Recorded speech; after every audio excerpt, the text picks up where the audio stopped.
in the traditional school, the concepts from the Golden Dawn with the Lord of Ruin starts to come out, and basically the mnemonic here of it's going to be Sol or the sun in Gemini, in Malkuth or the 10th, Kabbalistic world or realm.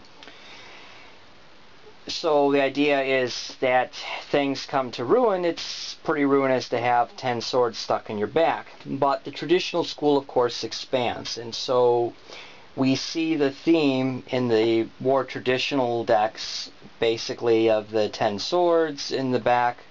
Here it's sort of like a magician's box of which the 10 swords go through.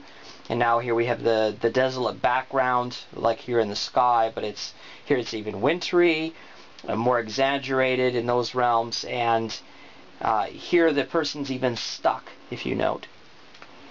So part of really breaks into three possible ways. First off, it's like in the movies where says Joan Bunning, where the character says, well, can it get any worse? And we all know that's a cue for yes, it will. But the idea is that actually, you can't hit much of a lower low than this low. So, in a certain sense, if you've gone to the bottom, it's all uphill from there. It's all going to go up because it's gotten as worse, literally, as it has. So maybe suspect or confront your fears of the worst things happening or whatnot actually taking place, because maybe that's what's going to happen. The second possibility could be that you are playing the victim card.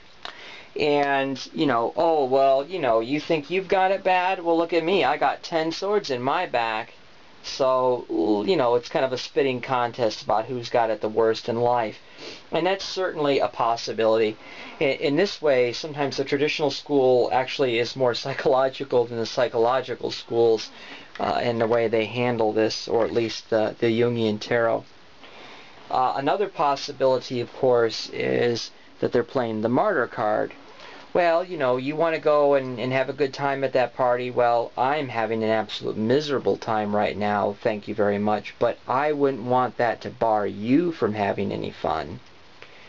So those are options as well. Again, it kind of picks up, if you quick review of the integrationist school, I showed you the Sacred Rose Tarot, and in that deck, the Nine of Swords played a very similar role in that deck. And this is despair and cruelty. And if you note, this woman is being ran through by 9 swords.